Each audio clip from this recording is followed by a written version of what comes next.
सुनीता की आंख खुली तो धुएं की गंध से ये गंध उसकी नाक में भर गई, जैसे उसे उसकी गांव की रोजाना की मुश्किलों की याद दिला रही हो। हवा में लकड़ी के चूल्हे से निकले धुएं की एक घनी चादर सी बिछी हुई थी। हर सुबह एक जैसी ही होती थी। खाना बनाते हुए औरतों को खांसी आती थी, बच्चे सांस लेने के लिए हांफते थे। उनका जीवनदाता जंगल दिन ब दिन सिमटता जा रहा था। सुनीता का गांव, जो देश के बीचों बीच बसा था, एक खामोश संकट से जूझ रहा था। ईंधन के लिए लकड़ी पर निर्भरता ने उनके जीवन को घुटन में डाल दिया था।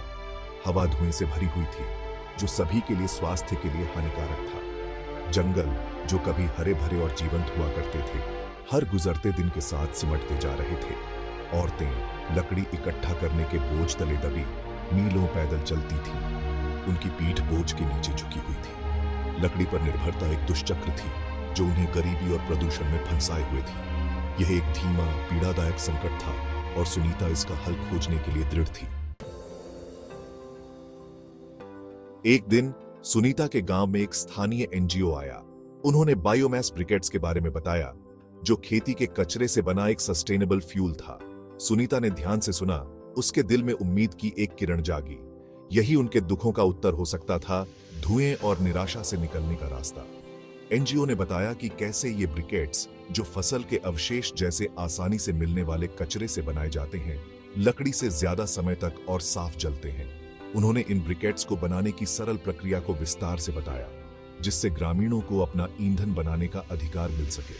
सुनीता ने, जिसके अंदर एक नए उद्देश्य ने जोश भर दिया था, एक अवसर देखा। उसने अपने गांव की महिलाओं को एकजुट किया और अपने नए ज्ञान और उत्साह को उनके साथ साझा किया। साथ मिलकर उन्होंने एक छोटा समूह बनाया, जो सीखने और बदलाव लाने के लिए उत्सुक था। एनजीओ ने उन्हें प्रशिक्षण और एक छोटा सा लोन दिया, जिससे उन्हें छोटे स्तर पर ब्रिकेट बनाने की यूनिट स्थापित करने में मदद मिली। सुनीता के गांव की हवा बदलने लगी। जो घना धुआं कभी उनके जीवन को घेरे रहता था, वह छंटने लगा और उसकी जगह आशा की एक नई किरण ने ले ली। महिलाएं, जो कभी लकड़ी इकट्ठा करने के रोजाना के काम से बोझिल रहती थीं, अब उनके पास अन्य गतिविधियों के लिए समय था। बच्चे आसानी से सांस ले सकते थे। उनकी हंसी गांव में गूंज रही थी। ब्रिकेट्स, जो लकड़ी से सस्ते और लंबे समय तक चलने वाले थे, ने आर्थिक राहत प्रदान की। परिवारों ने पैसे बचाए, जिससे शिक्षा और स्वास्थ्य सेवा के लिए संसाधन मुक्त हुए। महिलाओं को, जो अब उद्यमी बन गई थीं, ने सशक्तिकरण की एक नई भावना पाई। उनकी आय उनके परिवारों की भलाई में योगदान दे रही थी। गांव के आसपास का जंगल, जो कभी लकड़ी इकट्ठा करने के दबाव में सिमट रहा था, फिर से हरा भरा होने लगा।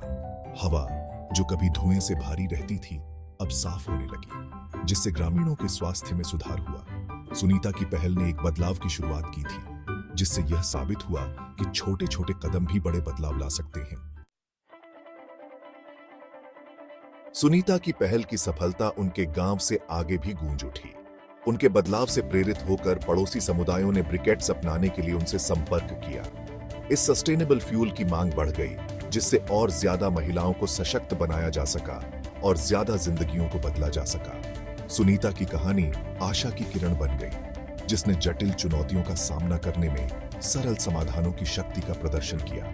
इसने महिलाओं को परिवर्तन के दूत के रूप में दिखाया, जो अपने समुदायों में प्रगति की अगुवाई कर रही थी। विनम्र बायोमास ब्रिकेट, जो कभी एक अनजानी चीज थी, सशक्तिकरण और स्थिरता का प्रतीक बन गई थी। लकड़ी से ब्रिकेट्स में बदलाव का एक व्यापक प्रभाव पड़ा। इससे स्वास्थ्य में सुधार हुआ, वनों की कटाई में कमी आई और महिलाओं को आर्थिक रूप से सशक्त बनाया गया। इसने साबित कर दिया कि सस्टेनेबल सॉल्यूशंस पर्यावरण और सामाजिक दोनों तरह की चुनौतियों का समाधान कर सकते हैं, जो एक उज्जवल भविष्य का मार्ग प्रशस्त करते हैं।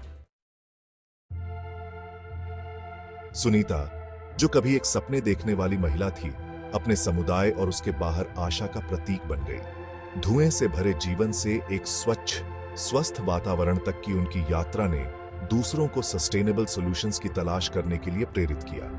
उसने साबित कर दिया कि विपरीत परिस्थितियों में भी साहस और दृढ़ता बदलाव ला सकती है। उनकी कहानी ने नीति निर्माताओं, गैर सरकारी संगठनों और आम लोगों को समान रूप से प्रेरित किया। इसने सस्टेनेबल डेवलपमेंट को आगे बढ़ाने में जमीनी स्तर की पहल, सामुदायिक भागीदारी और महिला सशक्तिकरण के महत्व पर प्रकाश डाला। सुनीता की विरासत उनके गांव में स्वच्छ हवा और स्वस्थ जीवन से कहीं आगे तक फैली हुई है। यह आत्मनिर्भरता की भावना में निहित है जिसे उन्होंने प्रज्वलित किया, सामूहिक कार्रवाई की शक्ति जिसे उन्होंने उजागर किया, और एक सस्टेनेबल भविष्य के लिए आशा जो उन्होंने कई लोगों के दिलों में जगाई। सुनीता और उनके गांव की कहानी केवल बायोमास ब्रिकेट्स के बारे में नहीं है। यह मानवीय लचीलापन की शक्ति, महिलाओं की अटूट भावना और सस्टेनेबल सॉल्यूशंस की परिवर्तनकारी क्षमता का प्रमाण है। यह आशा की किरण के रूप में कार्य करता है, हमें याद दिलाता है कि छोटे छोटे कदम भी एक बड़ा प्रभाव डाल सकते हैं, जिससे एक उज्जवल और अधिक सस्टेनेबल भविष्य बन सकता है। जैसे जैसे हम जलवायु परिवर्तन और पर्यावरणीय क्षरण की चुनौतियों का सामना करते हैं, सुनीता जैसी कहानियां मूल्यवान सबक देती हैं। वे हमें याद दिलाती हैं कि समाधान अक्सर हमारे समुदायों के भीतर ही होते हैं, जिन्हें खोजे जाने और अपनाए जाने की प्रतीक्षा होती है। सुनीता की यात्रा कार्यवाही करने का आह्वान है, जो हमें इनोवेटिव सॉल्यूशंस की तलाश करने, महिलाओं को सशक्त बनाने और एक स्वच्छ, स्वस्थ और अधिक न्यायसंगत भविष्य के लिए मिलकर काम करने का आग्रह करती है। यह एक अनुस्मारक है कि प्रत्येक व्यक्ति में फर्क करने की शक्ति होती है, अपने समुदायों को बदलने और आने वाली पीढ़ियों को प्रेरित करने की।